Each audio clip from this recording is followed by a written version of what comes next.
Saludos mi gente, feliz 2023. Y bueno, quiero hablarle de los años de 1920 a 1931 que fueron muy importantes para el modernismo, para lo que yo llamo, donde empezó todo lo que es el modernismo del ser humano.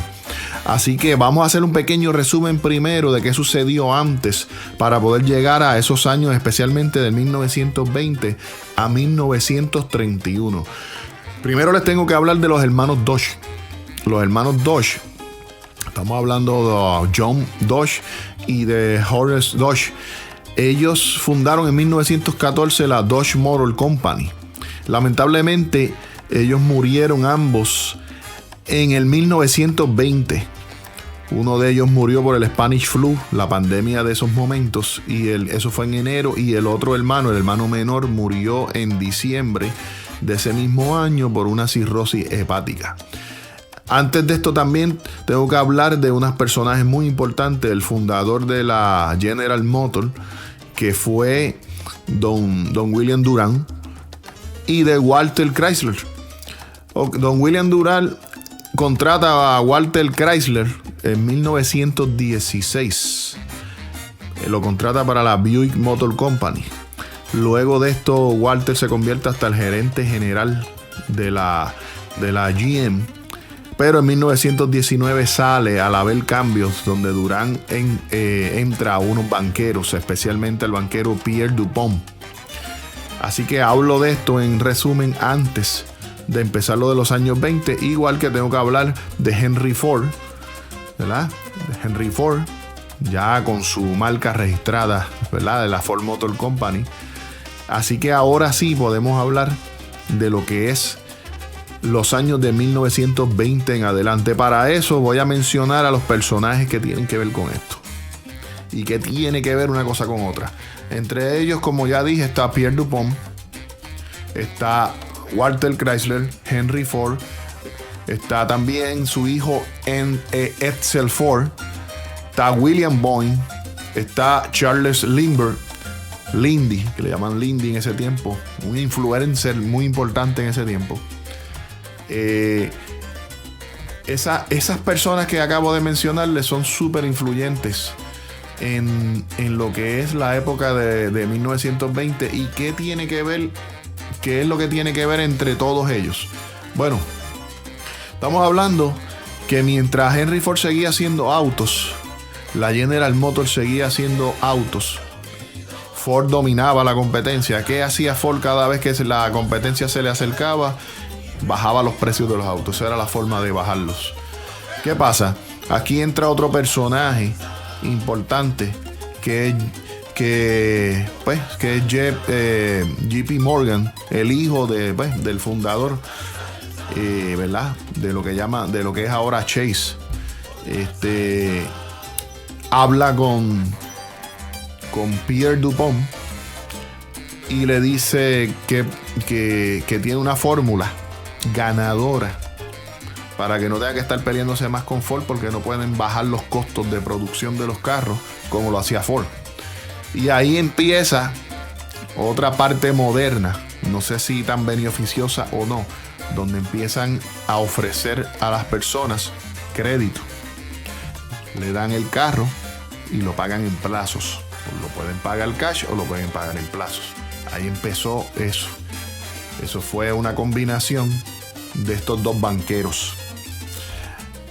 Bueno, ¿y qué va sucediendo en todo esto? Pues bueno, mientras tanto, Edsel Ford está fabricando aviones, tratando de hacer aviones. Henry Ford era bien fuerte, su papá era bien fuerte, y veía lo que su hijo estaba haciendo y no le llamaba la atención. Cuando por fin logró hacer volar uno, su padre le dijo, y bueno, ¿y a quién se lo vas a vender? Ahí empieza entonces donde Edsel Ford se le ocurre la idea de que empiecen vuelos para la oficina postal. Y así agarra un contrato de la oficina postal en 1925. Agarra el contrato de la oficina postal de 1925. Y por cierto, ahí empieza la era de que las cartas y todo empiezan a llegar muchísimo más rápido, porque antes eran por tren. Pero también, mientras tanto, estaba un joven, de hecho era piloto, era un joven ya piloto de estas primeras aviones pequeños que existieron, que se llamaba William Boeing. Y William Boeing empieza también a crear aviones pensando en lo del correo. Vio lo que hizo el Z4 y empieza pensando en lo del correo. Y mientras estaba haciendo esto, estaban haciendo uno de los aviones, él pega a mirar y se da cuenta de algo que revolucionó también todo. Donde ve que necesitan para los motores más agua, más agua, más agua. Y él, mientras está mirando eso, se le ocurre: oye, ¿por qué no enfriamos los motores con aire?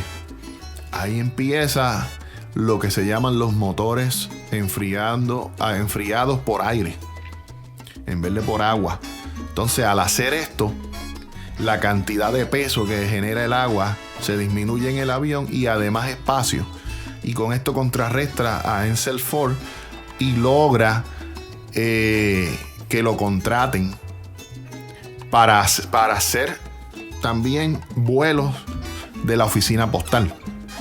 Le obligaron a tener 26 aviones y él los empezó a construir en tiempo récord. Mandó a hacer la carrocería en un sitio, el motor lo hacía donde él estaba, y cada parte mandó a hacer las costuras en tela, en seda, de las alas de los aviones, y así construyeron todo. Y pudieron tener en tiempo récord esos 26 aviones. Ahí empieza la pelea entre lo que llaman las dos compañías, Ford y Boeing, para llevar la mensajería. Mientras tanto, Walter Chrysler está en unas carreras de autos de aquella época y ve que la gente está fascinada con la velocidad. Se convirtió en ese momento en lo más que a la gente le gustaba ir a observar. Entonces, él dice: los carros no pasan de 50 millas de esta época. Yo tengo que inventarme un carro que llegue a las 70 millas, tal como esos carros de carrera. Y entonces ahí empieza su pelea con mantener un motor pequeño, no aumentar un motor más grande, mantener un motor pequeño, pero lograr que llegara a 70 millas, hasta que logró, después de varias pruebas, inventar ese motor pequeño, pero que llegara a la capacidad de 70 millas. Y de ahí sale lo que llaman el Chrysler 70, refiriéndose a las millas. Con eso empieza a ganar mucho auge, empieza a trabajar a hacer competencia entonces en ese momento, y convertirse en la tercera empresa de autos de Estados Unidos. En 1928 compra la Dodge Motor Company, que ya había pasado. Familiares de los hermanos Dodge la habían vendido y esta otra compañía no tuvo éxito, y Chrysler la compra, y ahí logra expandir su mercado, y ahí sí logra posesionarse y hacerle una dura competencia a Ford y por supuesto a General Motors. Ya General Motors estaba comandando el mercado porque estaba financiando los autos, se los daba a las personas: llévatelo y me lo paga. La Ford con sus precios bajos, y por supuesto ahora Chrysler con unos autos más rápidos que le interesaba a la gente, y con la compañía Dodge que acababa de comprar, donde tenía dos compañías automotrices fabricando autos en un mismo momento. Boeing, ya ustedes saben en lo que se convirtió. De ser los aviones de llevar cartas, se convirtió en la super compañía que es ahora. Y entonces vamos a hablar de lo que fue la Lindy Air Company, o vamos a hablar de lo que se convirtió luego, ¿verdad? En los 30, en lo que se llamó la TWA. ¿Cómo surge esto? Ansel Ford hace lo que llaman un avión trimotor, pensando en llevar pasajeros, en de que fuera mucho más rápido, porque en el tren era demasiada de muchas horas y la gente no viajaba tanto para ver sus familiares, se le hacía un poco complicado, y se le ocurre y hace ese avión trimotor que caben 12 personas en ese momento. Pero la gente le tenía miedo a los aviones. ¿Qué sucede? Ahí es que viene el personaje bien importante de Charles Lindbergh. Charles, el 20 de mayo de 1927, salió de Estados Unidos volando en un vuelo sin escala. Era un avión con solamente una brújula y un avión con alas de madera. Llegó a Francia, llegó a París, Francia. Allá lo recibieron como un héroe. Eso cambió la historia de los vuelos. No solamente ya eran nacionales, sino empezaron a ser internacionales después de eso. Lo importante aquí es que llega Ansel Ford, y al ver eso, y al ver que la gente no quería, él tenía unos aviones y no podía usarlos, no tenía salida para esos aviones, inventan una línea aérea, Henry Ford, Ansel Ford, y por supuesto Charles Lindbergh, apodado Lindy, y empiezan a hacer vuelos domésticos en los trimotor que inventó Ansel Ford para 12 pasajeros. Todo lo que ocurrió en estos mismos años. Entonces, mientras tanto, saliendo de lo que es los aviones, volvemos a los automóviles. Ya Walter Chrysler, con una fortuna, logrando estar en competencia con Ford y General Motors, se le ocurre otra cosa. Él sigue todavía con esa pelea con estos banqueros, ¿verdad? JP Morgan hijo, y con Pure DuPont. Sigue esa pelea y empieza a construir en 1928 lo que sería el Chrysler Building en Nueva York. Y en ese momento, en 1929, se convirtió en el edificio más alto del mundo.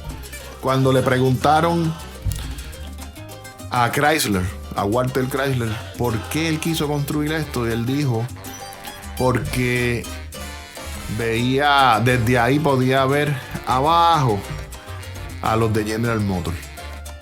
Esto le causó mucho revuelo a Pierre DuPont. Y Pierre DuPont compra una vieja estructura en Nueva York, un edificio, una vieja estructura en Nueva York, la manda a tumbar y ahí construye lo que llaman el Empire State Building, que se convierte entonces en 1931 en el edificio más alto del mundo en ese momento. Así que pueden ver todas las cosas que surgieron en los años 20, todas las cosas. Estamos hablando de los cambios de la era de los carros, la modernización, la velocidad.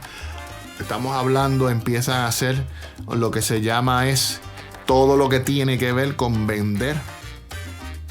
Usted lo tiene y paga luego. O sea, el crédito, el financiamiento, de todo. Empezó con los carros, de casas, todo lo financiaban. Ahí empezó los enseres eléctricos de ese momento.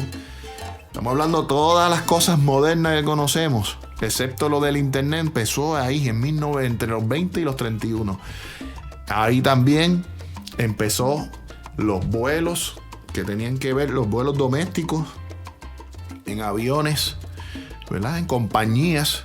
1931 empieza la TWA con Ansel Ford y por supuesto con Charles Lindbergh. Y por supuesto empiezan lo que llaman los rascacielos.